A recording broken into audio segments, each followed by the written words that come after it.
Welcome to McChats here on McGTV. Again, that's youtube.com/MikeMcGTV, or follow me on Twitter at MikeMcGTV. And yep, we're back to regular, plain old McChats. No longer live, but that's fine. We're still going to talk about some fun stuff here. And of course, here to share some of my cinema pain is Mr. Dan Baugher from Three Geeks Podcast. Hello. How you been? I wasn't on the podcast on Sunday, so yeah, I haven't talked to you. Yeah, I've been good, man. Just slogging through some crappy movies here. One of them was my fault, right? Yeah, well. So, we'll get into the topic right about now. Well, actually, before we get into the topic, is there anything big coming up on the site for you? Either writing-wise or... Well, supposedly, we're going to be starting a new show called, now I forgot what it is. Is this the one you were convincing? Damnation, I think. Yeah, is this the one you were convincing Jason to do? Yeah, we're just going to cover Jean-Claude Van Damme films.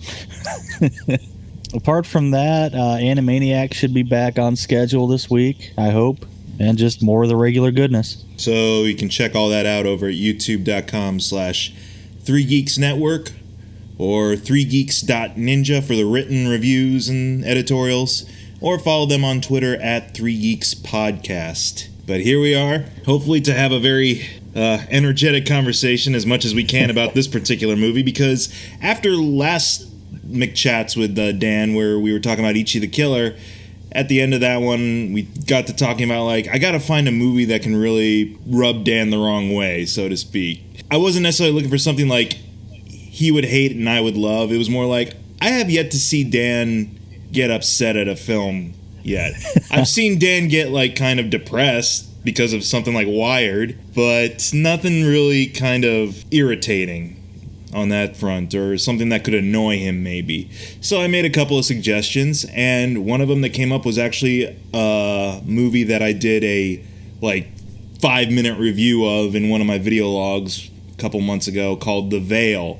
And this is a 2016 PG-13 horror film on Netflix, starring Jessica Alba and Thomas Jane.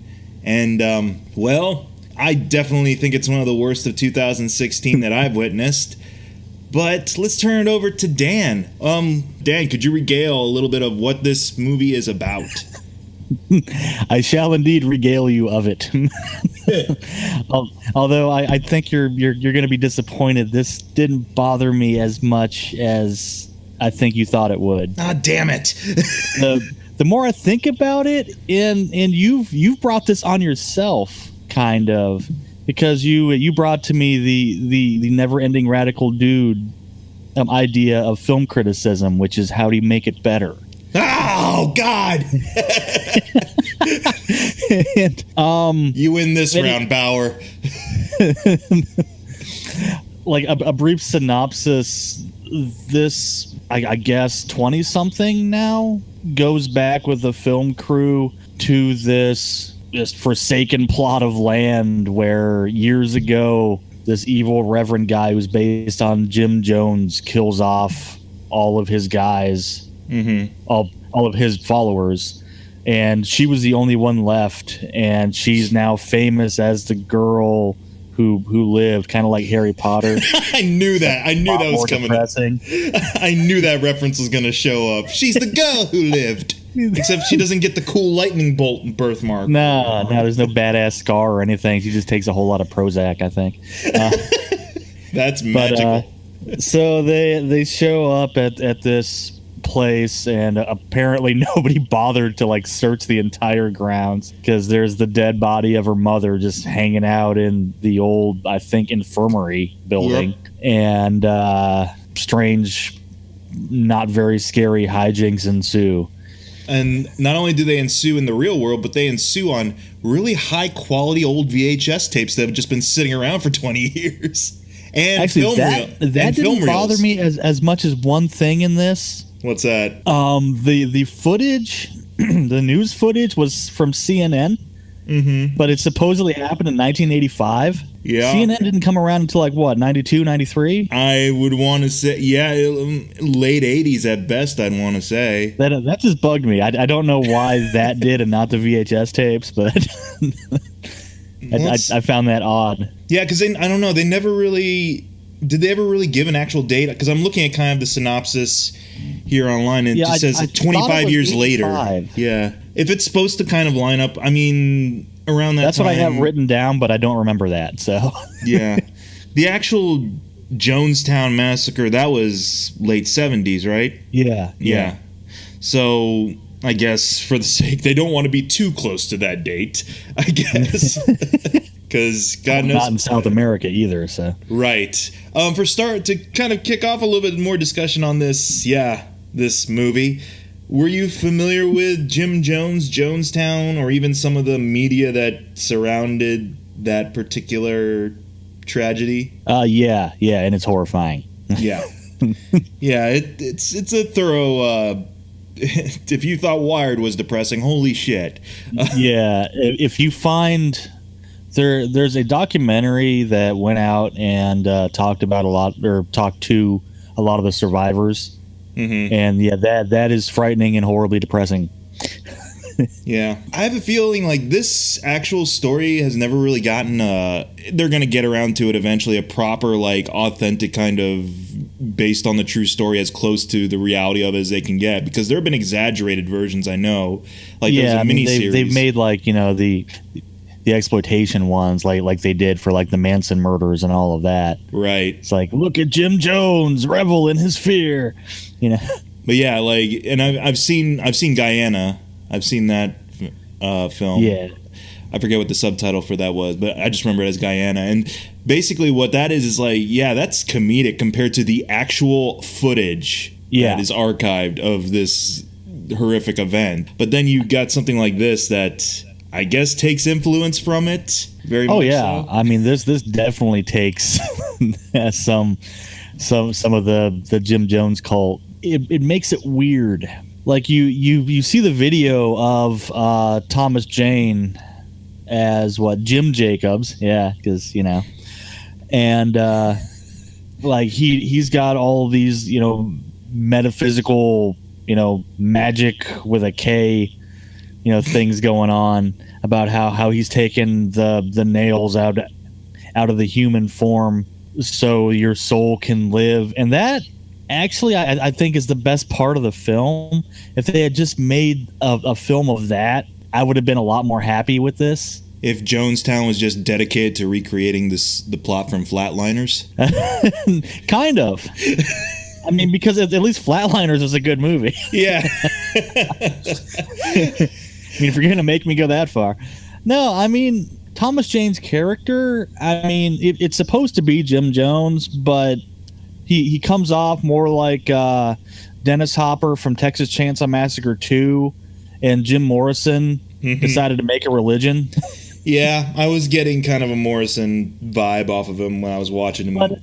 But it's not bad. It's at least interesting to watch, because as an actor, he knows what he's doing, and he probably thinks this whole thing's ridiculous, but hell, what the hell, let's go with it. Yeah, that to me would have been a better movie than like Survivors Coming Back. Yeah, because I'm going to agree with you on the kudos I'm going to give this film, which I did in my previous kind of brief vlog about it, was I like Thomas Jane in this movie, honestly. Like, he looks like he's just having a ball with this type of character. He's selling it for all it's worth, and something about that performance is I'm just kind of like, I do smile at it. I do smirk at it when I did revisit this movie again for the sake of this podcast. Whenever he's on screen, I'm fine with it, but he needs to be on screen more.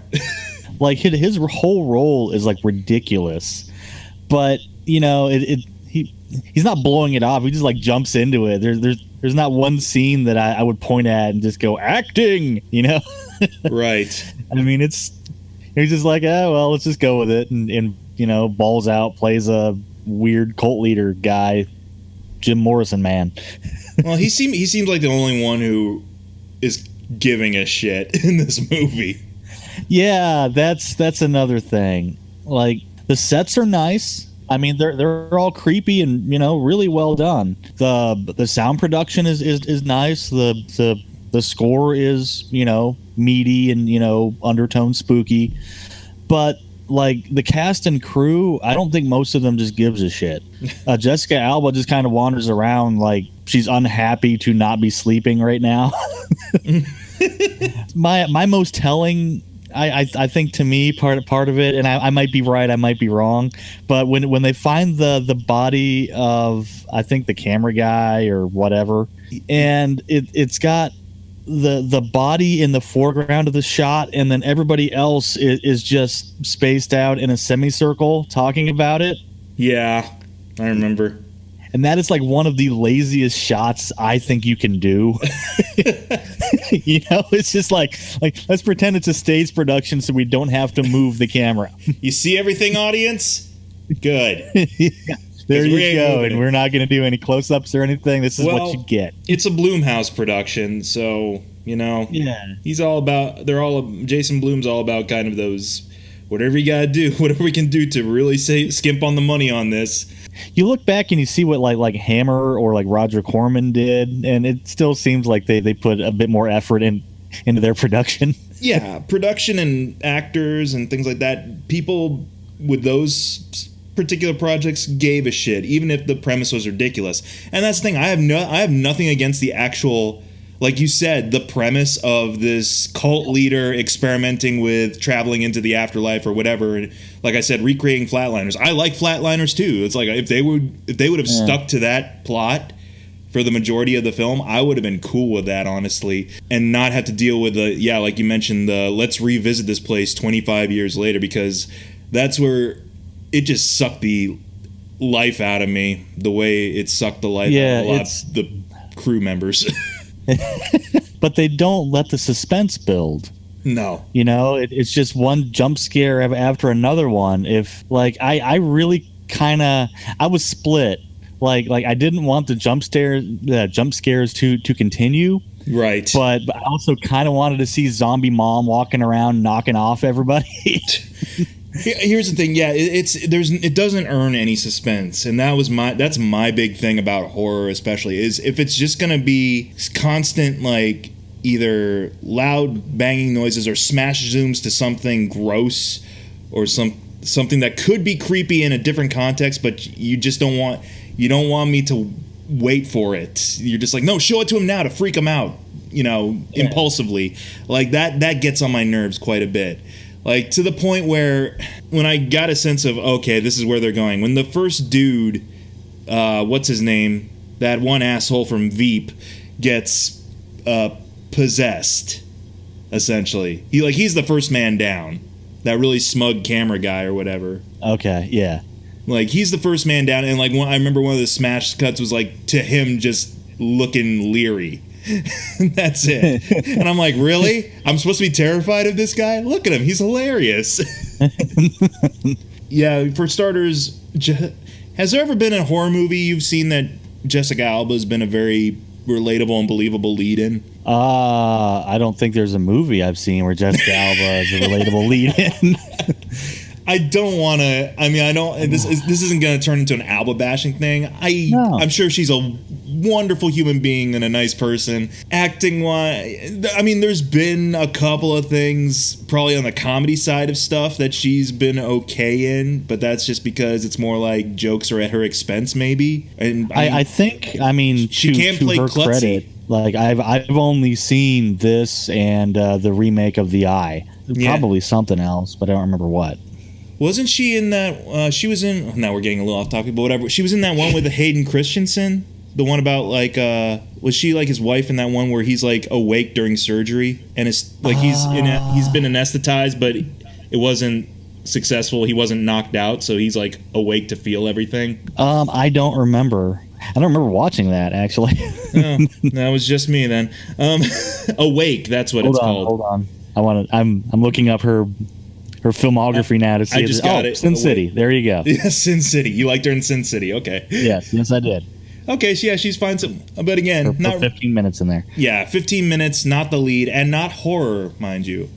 Yeah, well, it's noir. Everyone else is noir. She's just kind of there to be the stripper. But yeah, I as soon as I saw, I'm like, okay, well maybe she's like special guest appearance Jessica Alba in here. I'm like, nope, she's kind of our lead. God damn it. Because the second she shows up interviewing, what's her name, the survivor, who has been in, like, she was on American Horror Story and things like that. Yeah. Like, she actually does have a background in horror stuff. And the second they show up and she's, like, interviewing them, I'm like, man, Jessica Alba can't wait for lunch break on this movie.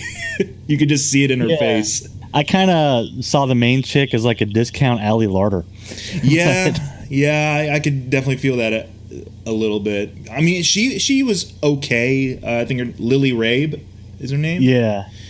She's okay, but I mean, then you look at her like filmography, you see like, well, yeah, she's had experience with playing probably creepy people, so sure. Yeah. Jump scare. Bah! Yeah. It's the acting part of it that really, except for Thomas Jane, that really kind of dragged for me. It's definitely that whole pacing with the suspense that isn't earned at all. Oh, they do it. Sorry, but they do it on the campfire scene that I'm watching now too. They're just all in a circle, and you get one shot from one side and one shot from the other. Hey, whatever works that we don't have to stretch too far creatively, go for it. We're not moving anybody. Just sit where you are. Whenever it did focus on, say, revisiting the old stomping grounds, was there I know you were probably more fascinated on like what happened back in the 80s. Let's get back to that. When did it lose you with the present day narrative? Oh, as soon as the first jump scare happens, when they first get to the place and the two guys just jump out of their covers. I'm not sure. It's like, yeah, then I was just like, oh yeah, that's where this movie's going. Yeah. I was probably a little bit. And then Mom just kind of solidified that when she does the jump scare instead of just being creepy and staying the hell down. Yeah, and just decompose, Mom. It's like that was kind of a, well, even before then, when their one crew guy is like, he's gone. Oh shit! And it was like he's gone, and didn't he take the van with him? Yeah, because he took the van, and they're just all like. Then the one chick was like, I'm gonna go searching for him, or they just send. No, they send the one guy that nobody likes, and then she goes with him. Yeah. That's the subplot. Is like the other girl's always like, really? Yeah, like he's the unlikable asshole, but she kind of tolerates him, so she'll go or whatever. But it lost me around there. It lost me at the fact that they're like, they find woman's dead body, and they're not like, holy shit, let's go get law enforcement. Yeah. No, let's. Yeah, and that law enforcement would just totally miss this old house in the middle of nowhere just because there's a little creek that led to it. But I guess, sort of in the movie's defense, law enforcement does show up at the end of the movie, but it doesn't really matter at that point. But still, situation wouldn't have gotten that far out of hand probably if they were all like, instead of being like, you know what, let's keep searching for footage and stuff like that. No, be like, fuck it, there's a dead body here, let's go. No, let's go deeper into the woods. It's like Blair Witch syndrome. Exactly. It was kind of infuriating me like that, along the lines of Blair Witch, where I'm like, God damn it, let this go. And I understand the characters are like, I think Jessica Alba's whole thing is she's obsessed because her dad was one of the agents who was on site when it first happened, and he was never the same after that. Well, he's the dude that kills him, so they can't get the antidote. Yeah, that's right. Yeah. Spoilers, Dan. Jeez. Yeah. Sorry, everybody listening that really, really wanted to see this movie. But yeah, basically, at that point where we're talking about the flatliner stuff, is that he's developed this concoction, or it's not really a concoction. He just poisons himself on a daily basis as part of sermon in front of his followers, because he has this ability. Thomas Jane's Jim Jacobs has this ability to, again, be at death's door and basically almost kill himself through poison or some kind of toxin, and then he'll be able to come back or inhabit. And he also inhabits people too. He's able to possess people while he's in this state. He calls that the stupidest thing ever, because they asked him why he made this new drug, and he says, I've been having a problem conjugating. It's like he's got a problem with freaking verb forms, so he's just gonna poison himself and take over somebody else's body, and there you go. Again, I'm sure lessons. I'm sure something could be more efficient, but I mean, it's an interesting notion, you know. And they definitely play. If they explored that aspect a little bit more, it might have played a little bit better. That whole idea, because like, yeah, the whole idea of a cult is that you do become kind of one thought, indoctrinated with one set of ideal or one core belief, as it were, and taking away individuality, I want to say. That could have been cool, but then, yeah, Jessica Alba's dad, who's an FBI agent, I think, they raid the compound. He shoots the person, her mother, right? Or someone who's going to administer the antidote. Yeah. Yeah, I don't know if it's... No, it's not her mom. It's the other nurse lady, I think. Oh, yeah, it's the other nurse lady. Well, because she was the one who was going to stay on this side while everyone else traveled to the astral plane, because they do the whole get your cups and drink the Kool-Aid, everybody. Yummy. Essentially, and everyone does it. And she was going to, for starters, you're going to leave one nurse to resuscitate how many people? Everybody. Yeah. And you have to do it within a certain amount of time, otherwise that's it. They're dead. So it's like, what? This plan kind of has holes in it already, Jim Jacobs. Not one to question your grand scheme, but you might want to have a couple of more people on standby to help out with that procedure. We said he's a cult leader. We didn't say he was bright. And so basically, he shoots her. She's not able to administer the antidote, and everyone dies. And this affected this FBI agent so greatly over the years, because nothing else horrible that the FBI had to investigate happened between 1985 and present day, of course. And of course not. And Jessica Alba takes this personally because of that, because her dad was really affected. So that's why she is so committed to just figuring out the truth. It doesn't come up so much as figuring out the truth as it does she's very petulant about wanting to figure out the truth. Yeah, one of my notes was everyone's parents committed suicide in this film. Yeah, I just couldn't get into it, man. And especially when it started getting stupid, like really stupid. Yeah. Because the twist, folks, is that Jim Jacobs came back from the other side. And he and his family start possessing the crew members one by one. One of the possession scenes was one of the most hilarious things I've seen in a while. Wait a minute, this might be the same one I had a note on. Go for it. Yeah, is it when the one dude does the Undertaker's sitting up routine? That was pretty close. Yeah, I think it followed that immediately. That's bad. If you're, I mean, granted, okay, when the Undertaker does it, you know, and I'm a wrestling fan. Sorry, guys. Like, you know, the fans wait for it. You don't want that to happen in a horror movie. I mean, it's not actually scary. It's just kind of neat when the Undertaker does it. When you do it in a horror movie, it's kind of stretching a bit far. I think I started giggling. What's that? I started giggling when I saw that. Actually. Yeah. It's just, and it's the same movement too. It's just, you know, lying prone on the ground, and then, you know, from waist you just lift up. Yeah. And doesn't that is that the part where it leads automatically into him drowning his girlfriend? Yeah, I believe so. And then, because his girlfriend's dead now, the survivor's mom's spirit is able to inhabit her body, which leads to the moment that made me laugh, was when they both take the camera and they take a selfie. And then in the image of the camera, it's no longer their image. It's the image of Thomas Jane looking all Jim Jones, Elvis impersonator looking, and the late and the 60s wife. and the 80s ish. Yeah, and the wife. That made me crack up unbelievably. I'm like, come on, I can't with this. This is stupid. The ghosts took a selfie in their new possessed bodies. Of course, because they know what that is, being on this farm for the last, 35 years? Exactly. Having no contact with the outside world outside of this one crazy girl. Well, there's the guard guy. that like guards the land. Maybe he just like wanders around and takes selfies of himself. They picked it up from observing. Yeah, I learned it from watching Redneck Guard Guy. Oh my god. At that point, like the movie had kind of lost me in terms of like, I'm not going to be scared by this movie. And I'm like, oh, this is going to be hilarious. The rest of the way through, this is just going to be a laugh riot now.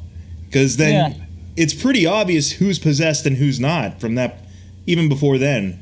Like, yeah, then they just make her watch the rest of the movie. That was another favorite part. You can't just say whatever.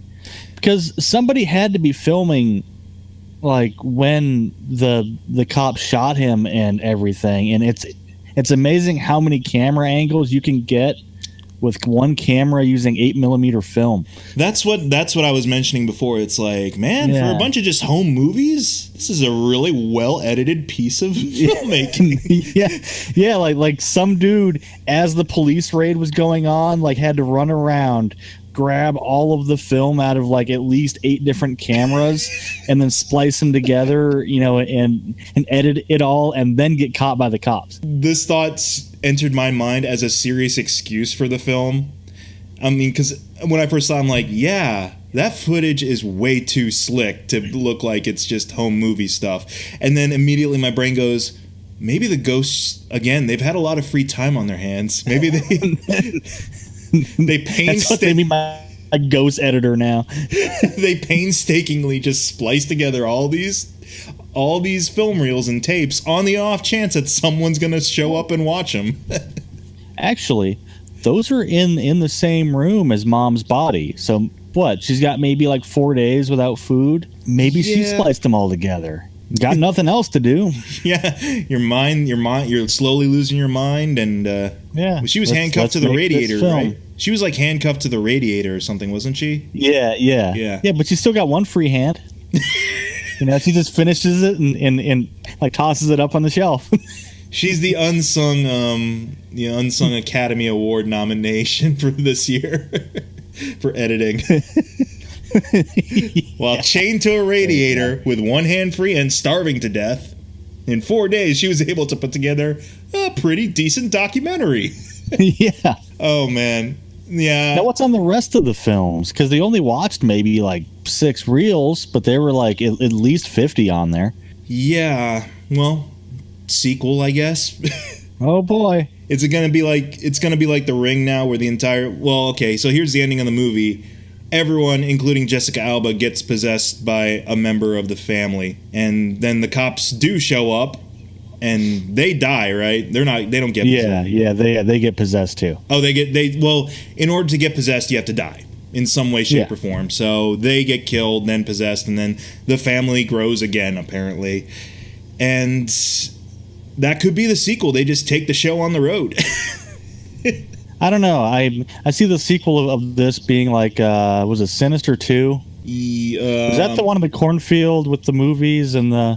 I never... Because the kid had to make his own movie. Okay, well... Oh, no, I saw the first Sinister. I didn't see Sinister 2.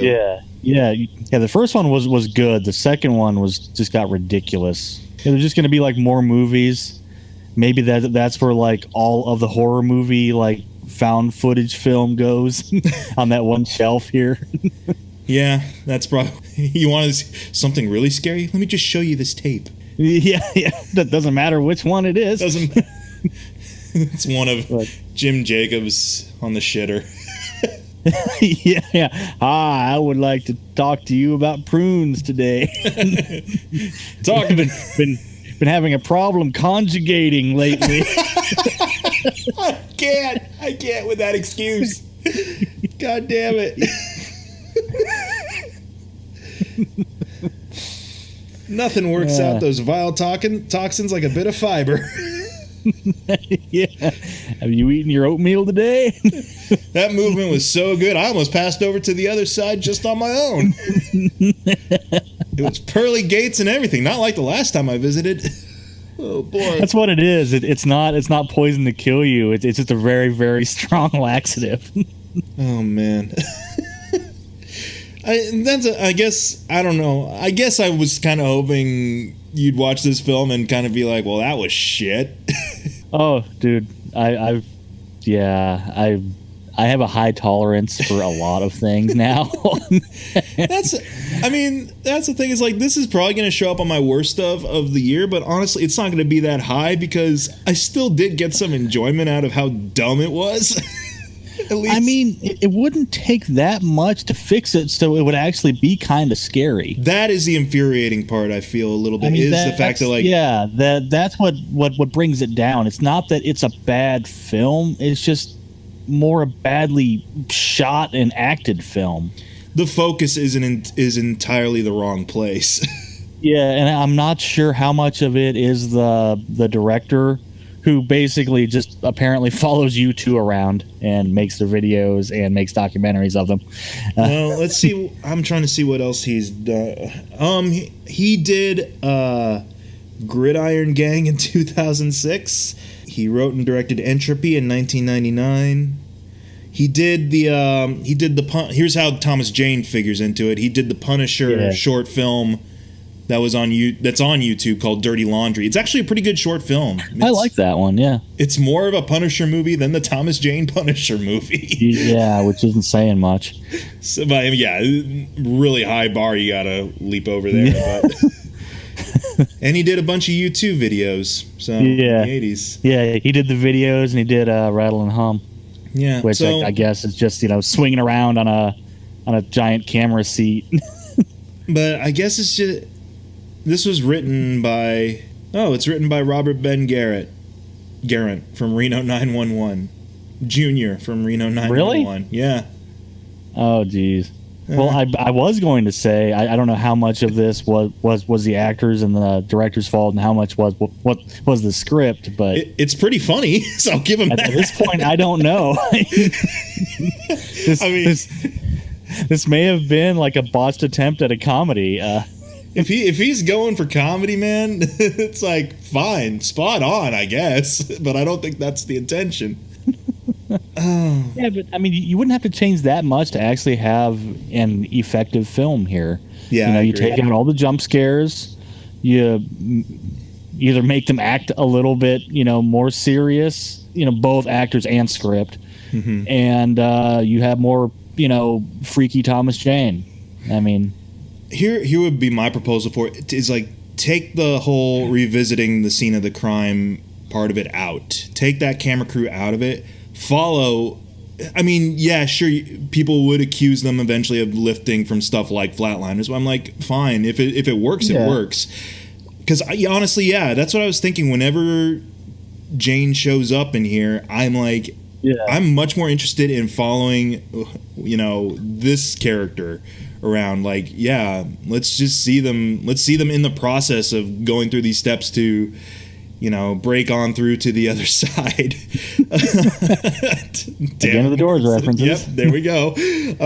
But yeah, I would be much more interested if the focus lays solely with that story as opposed to, okay, we're going to revisit that story just through these tapes and through these reels. And while that's going on, we got our stupid ghost possession story going on over here. That should have been the end of the movie. Was you catch up with one of the survivors, perhaps, and you find out, oh crap, they've come back through her, as it were, which is what they were going for a good 2/3 of this movie. But because there was stuff like I want to lay more blame with the script than with the actors at this point, because there's, again, with the pacing issues and the fact that no one acts like a logical human being in this movie in response to all this crazy shit that's happening.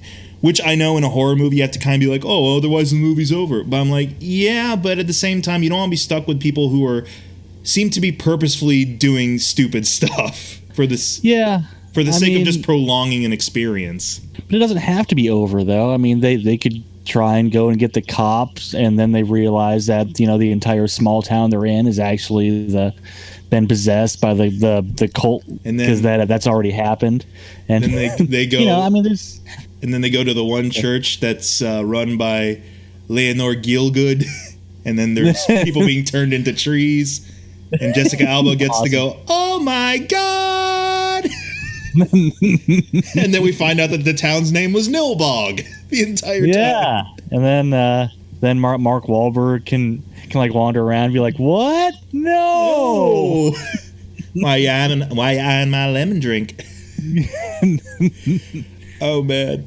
But it's funny that I brought up The Happening, or that you brought up Mark Wahlberg, because honestly, I can't in good conscience say this is a good movie, I guess, but it is kind of unintentionally hilarious.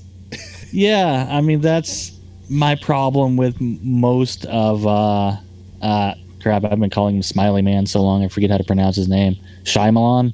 Yeah. Shyamalan, yeah. That's my problem with most of his later films, is that as like suspense, movies, they don't work, but as comedies, they're great. Did you see the new one he did? He actually did one for Blumhouse Productions, The Visit. The Visit? Yeah. That I actually really liked. Yeah, I've heard that that's like a big turnaround for him in a way. It's like, this is a genuinely disturbing movie. It's a simple premise, and I'm not going to ruin anything, but it's done very well. It has likable characters, which is good for a horror movie nowadays, and it actually hits pretty good. Likable characters. I think that is kind of the linchpin, especially for something like this, is that I didn't care what was happening to these. I couldn't care. I think she brought along her brother, I think, was part of the crew. Yeah. I completely forgot that they were related at one point. I'm like, oh yeah, that's right. They're supposed to be brother and sister. That really matters a lot in this story. But yeah, the characters, when they go out of their way to do really stupid things, there's no way I can like be invested in what is going on with them. And especially when some of them are just assholes from the get-go, I'm like, you know what? Yeah. I actually prefer them when they're possessed. Yeah, that I think is a problem with the industry in general, is that, when they do one of, like a slasher film, for instance, like you can't get behind any of the, so-called protagonists, because I find them all horribly unlikable. Yeah. So, you're stuck with just watching them get killed off one by one. And it's just, I don't know. I mean, I sound like an old person now, but it's just not as good as, the older ones when you actually kind of gave a shit. Well, I feel that the idea of like having likable protagonists in a movie and actually having like you mentioned, making the most out of a creepy atmosphere or a suspenseful atmosphere, they go hand in hand, because the idea of suspense in a horror movie, especially, I feel at least, is that you're supposed to be feeling every agonizing moment that they're experiencing at that time. And if it's just a series of like, behind this corner, blah, behind this corner, blah, right behind you, blah, then I'm like, I'm not feeling agony. I'm feeling, first of all, I'm feeling irritated.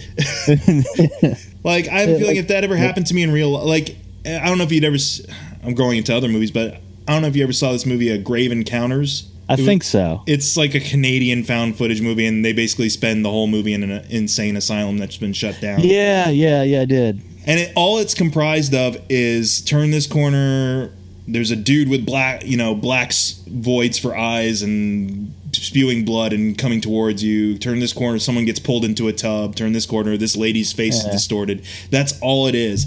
And as I was watching it, I'm like, if I ever found myself in this situation in real life, because of movies like this, I would be so desensitized to all that shit. Yeah.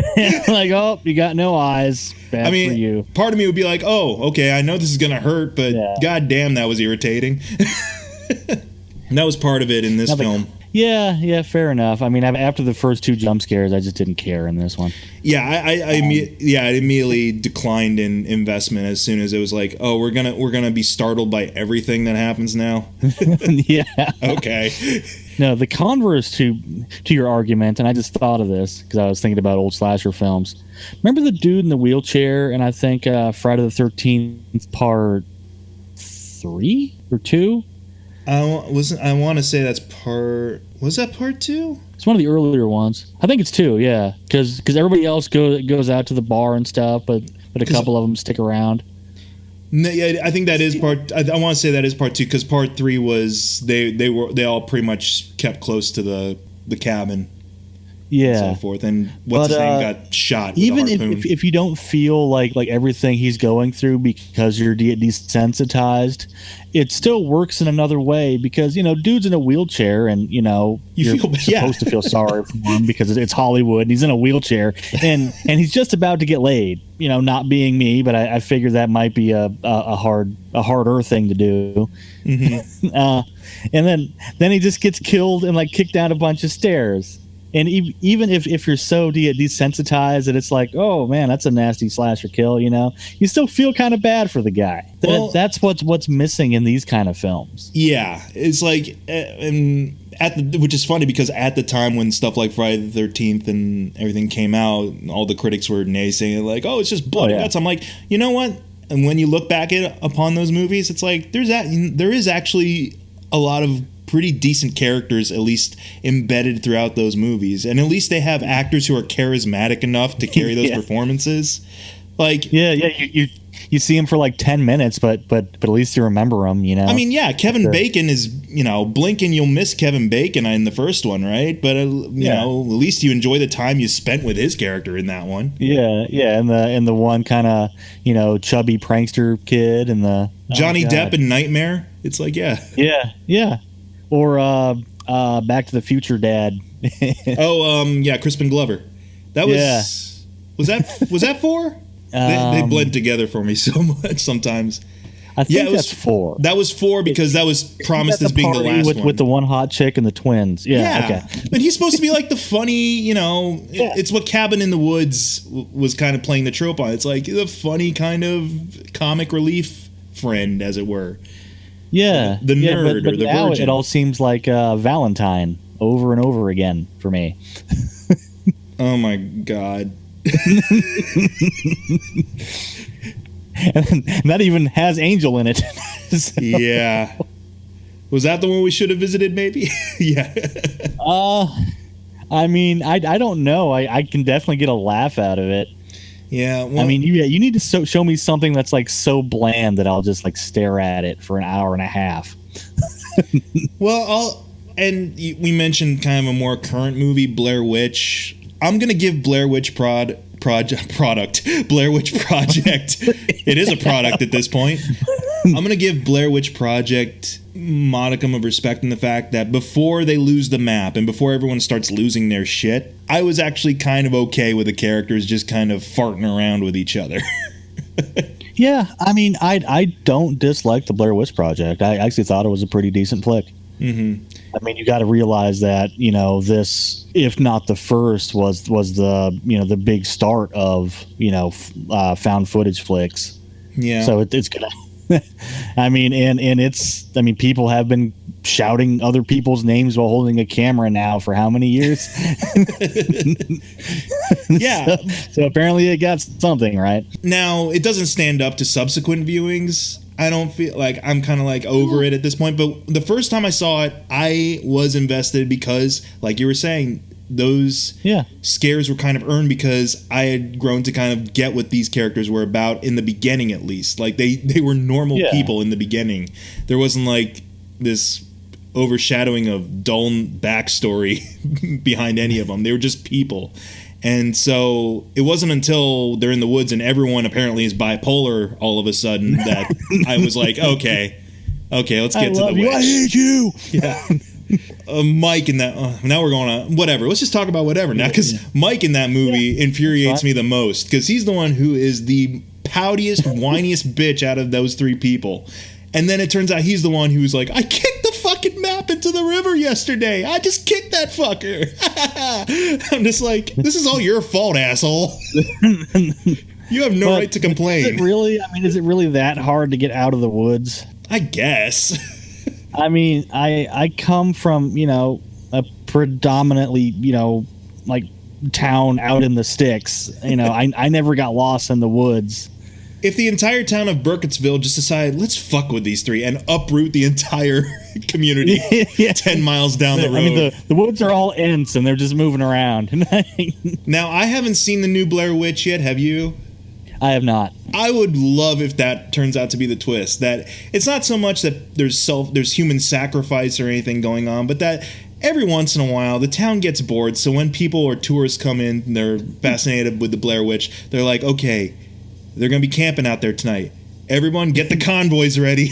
We're going to uproot the entire town and move another 20 miles. Then they find the oldest lady they can, and she gets to play the Blair Witch. She's all happy about it, like, yeah, we're going to play the Blair Witch. That's like having Key to the City for a year. For the person. You get to play the Blair Witch this year. Oh, boy. Oh, man. Coming back to the Veil, before they start getting into the whole, okay, we're going to go the ghosts take over people route, fine. Before that even showed up, I was kind of secretly hoping that there was going to be that twist of like, hey, children of Jimtown never really left or whatever they called that place. I can't remember what Heaven's Veil, that's what it was. The Veil, that's why. I mean, I would have been happier if they just had zombies and they were eating people by the end. I mean, as much as a overused trope zombies are at this point. But again, you forget, sir, that takes effort and a little bit more moolah than they were probably allotted. Yeah, fair enough. Well, I don't know. I mean, you can get a talented special effects guy. I mean, look at Lucio Fulci's budget for Zombie. Yeah, that is true. I mean, perhaps one of the best zombie flicks ever made. Her mom's corpse did look pretty convincing in until it started moving around with CGI. Yeah, then it looked really shit. But at the same time, if you can find it in your budget to crucify Jessica Alba on a tree, I don't know about you, but there's Last Temptation of Christ, Willem Dafoe hanging on the cross, and then there's no, you got the name wrong. It's Texas Chainsaw Jesus, sir. Texas Chainsaw Jesus. I don't know. Jessica Alba she still can't sell me on Pain. She can't tell me that she's like interested in anything that's going on. He's just like, why am I not in a hot bath right now? And that's what she looks like through this entire film. Yeah, I don't know. Who is there? Is there? And any I can't other... really blame her for that in this film. So Yeah, if I kind of let's put this, if I kind of read this script and be like, fucking really? All right, fine. I mean, I guess I did that remake. I'll do this. I mean, yeah. If you haven't seen the original, go watch that. It's really cool. I haven't seen the original. I have seen parts of her version of it, and yeah. But yeah, it's got this absolutely messed up scene where this dude just jumps or takes a header out of a window and lands on the street in front of a bus stop, and it's just like half of him, but it's his ghost now because he's already done it, and he just keeps doing it over and over. Oh boy. Yeah, it's just, I mean, it's nasty and kind of awesome at the same time. I'm trying to put myself into her mindset because she's the headliner of this film, quote unquote, even though everyone else is stealing the scenery. Very much so. And everybody else is chewing the scenery. What are you talking about? Like, I'm trying to really hard to kind of be like, because again, I don't want to be bashing on her. She must have been so kind of jealous of everyone else because everyone else gets to moo-ha-ha and really up it the ante on their performance. And she only gets to do that. That's why she looks sad in this, because everybody else gets like cool stuff. Like Thomas Jane just gets to rant like a madman in like every scene he's in. Thomas Jane gets to wear like an actual period costume. She just has to show up for work in her casual clothes. I mean, I'm sure it's the wrong period, but so what? I'm sure at some point she was just like, fuck it. You know what? Maybe she kind of was like, you know what? I should be possessed at the end too. God damn it. I've had to slog through watching these stupid ass movies with everyone else in the background just licking their lips and raising their eyebrows up and down at me. You know what? I just want a pretty dress. Yeah. You know what? I deserve to have a little bit of fun on this movie. So she got it for 30 seconds. Yeah, I could totally see that. And I would not hold that against her. So yeah. I'm sure everyone, when they read the script, everyone was so jealous of Thomas Jane. They had like a read through. I'm sure they did like a table read through or something of the script, and then everyone gives them a sideways glance of like, lucky asshole.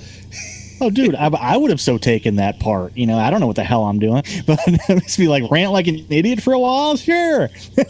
Dude, if ever the opportunity comes up for me to just play a whatever the hell out of my head cult leader in a film or in some kind of project. And you're going to pay me for that? And you're going to pay me to just be completely kooky? fuck yeah. And that's the thing, is like, it made me love Thomas Jane a little bit more, because here's the thing, it's like, I feel he's really underappreciated. Yeah, I mean, all you really remember him for mostly is the Punisher and Boogie Nights. Other stuff where he plays kind of like a tough badass guy, but Oh, I loved him in Boogie Nights, man. Oh yeah. He's like, we're here for the money in the safe. And then Doc, that was a meeting of worlds before Marvel, man. Punisher was shot to death by Doc Ock. Well, that's true. And both of them were coked out of their minds. The Marvel they don't want you to see. Yeah. Someone edit that for me. Someone edit Punisher versus Dr. Octopus and then just play that scene in its entirety. Yeah. I think we've covered everything we can on the Veil. I'm kind of upset that I wasn't able to break you on this, man. Oh, no, dude. Dude, I tried to break me. I mean, Guinea Pig couldn't break me. Almost made me throw up, but didn't break me. I'm not going to actively seek it out just for the sake of purposefully trying to trigger you, of course. But that's a totally new level of nasty. I mean, was that the closest you ever come to kind of being like, fuck this movie, man? Actually, no. That was Hollywood Homicide. Really? It's the only movie I've walked out on because it was awful. What? Not even the lovable dulcet tones of Harrison Ford and Josh Hartnett? No. I couldn't stand it. Oh, man. But that was before I watched a bunch of, considerably worse films. So that's probably scaled over by now. Yeah. I mean, ever since I started doing this, review, vlog type stuff, I've been going to movies in the theaters a lot more, or at least catching up on movies a lot more frequently of various genres. So yeah, I'm trying to remember like the last movie that thoroughly like broke me. Because there have been movies that pissed me off that I consider to be bad. Like Human Centipede 3 I saw last year. That was my worst of the year. But it wasn't because I was like, God, I feel like such a shit human being for seeing this. It was more like, that was annoying. Oh, Serbian film. That one definitely depressed the shit out of me. Yeah, I mean, that was pretty wrong on several levels. But, yeah. There was a point, that point in the movie, you know which point I'm talking about. Yeah. I had to just like pause, and then I had to go do something else for like 5 minutes. I was like, I can't with this right now. I'd say that was the movie that thoroughly kind of just hollowed me out quite a bit. You got to remember, I've seen quite a few of the flicks that the cinema snob holds in such high regard, like Sallow and that kind of stuff. Yeah, and it's because when I followed his stuff quite a bit, and also stuff from I believe Count Dracula and Phallis. Like a lot of they review a lot of modern horror stuff, and I was always curious to check out some stuff that they were interested in, just to see for myself if it would be something I could vibe to. And some of it I did, some of it I didn't. But yeah, I mean, I will agree with the snob that Caligula was a great movie. I mean, just based on production value alone, holy shit. Yeah. Well, that, and if you watch it with the Malcolm McDowell commentary, it's hilarious. Isn't Helen Mirren on that commentary too? She has her own track, I think. She has her own. I might have to watch the movie just with Helen Mirren, because I would love to just hear.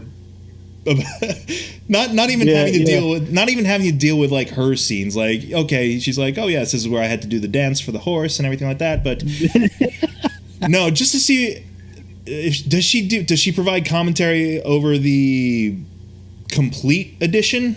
And by complete edition, I mean the edition that actually has porn in it. Well, first you'd have to define what you mean by porn. But you mean the parts where the stuff that was purposely shot and forced into scenes? Think so. Okay. I don't think McDowell's does either. Oh, because I would just love to hear their commentary over stuff like this. His was the only one I listened to so far, but it is pretty hilarious. He starts it out with, "Oh God, Caligula," and then he ends it with, "I have no regrets." It's just like whatever. I might have to hunt down a copy of it, and it was funny. What do you expect when you do the Clockwork Orange, and then you're like, I want that guy in my movie. See, that's the whole thing. Is that I would have predicted that his whole commentary on that film, he would have been so unfazed. He's like, you do know what I did in '71, right? Is. I mean, he laughs at oh God, who was the older guy in it? Sir Richard Harris? No, the actual knighted guy. Gielgud? Oh, is he the one who the guy that plays his like uncle at the beginning? Oh no, sorry, Peter O'Toole. Yeah. Sorry, yeah, Peter. I mean, he like fondly remembers Peter being smashed. Yeah, he was shit-faced for that entire shoot. Yeah, like this is kind of fun. I guess my one funny Caligula story is that for the longest time, there's a Barnes & Noble about 15 minutes away from where I live. And when I first moved here out in New Jersey, I would, go check out, see what was on the shelves. And for the longest time in like compelling dramas was the uncut edition of Caligula there. And at that point I knew like, oh yeah, I know what's been put back into this movie. I ordered the like 3-disc Blu-ray version from the same store that JT where I worked at when I still worked there. Mm-hmm. And one of the other guys just shows up at the store one day and he goes, "Here's your porn you ordered." It's very sophisticated porn. It's like starring some of Britain's top thespians. It's like, holy shit. Indeed. Man, the 70s going into the 80s were a strange time for a lot of people. Yeah. We should cover some more like Italian horror and like exploitation. I mean, would we want to get into some? Well, yeah, that's what we kind of started off on, was a little bit of Italian horror with Vengeance of the Zombies. That was it was pretty bad. It was awesome, but it was weak. Yeah. But basically, before we get to that suggestion, which we can talk a little bit more about off camera, okay, quote unquote, would you recommend The Veil? Coming all the way back around. That's a tough one. It's mediocre at best as a horror movie, but I don't want to knock it too hard because it's got good things. Maybe, on a Sunday afternoon, if you don't have anything to do, watch it on Netflix. Yeah, I'm sure it's not going anywhere. Netflix. No, I mean, I doubt it's in high demand from all the other streaming places. It's totally a depending on your mood movie. If you're one of those people who gets scared easily by PG-13 movies, you might freak out at this, maybe. I didn't at all. If you're in the mood for a good laugh, don't worry, the laughs start coming pretty early on in the film. So definitely at least check out the Thomas Jane segments. If you want to skip around, just whenever you see the big aviator sunglasses come into frame, you know that you're going to be in a good performance country at least. But yeah, for a laugh, I'd say you could check it out. It's still staying on my worst of the year list so far, but it's very low on that list. Like I'm not at all angry at this movie. I'm just kind of applauding its dumbness at this point. Like I could see this on like a Mystery Science Theater in like 2040 or something. Yeah, God, I hope so. You've been listening to McChats here on McGTV, where we discussed a little bit of The Veil, a little bit of the Blair Witch Project, a little bit of everything, a little bit of Caligula, which has nothing to do with anything. But thank you again, Dan. It's always a blast, regardless. Oh, I love doing these, man. We got to find something cool. Yeah. Well, to watch. I've been recommending to you and Max for a while, or at least to Max, but I'm recommending it to you now. Just get your own channel started, dude, if you want. That way you don't have to wait for these all the time, or you can invite me on every once in a while. Oh God. But yeah, but it's always a fun. I'll find something that cuts your soul out. I highly doubt it at this point. Yeah, nothing can really shock us, I'm sure, at this point. But I'm sure there's something, but yeah. I might have something, but we'll see you next time here at McGTV, youtube.com/Mike McGTV, or over at 3 Geeks, youtube.com/3 Geeks Network. Have a good night.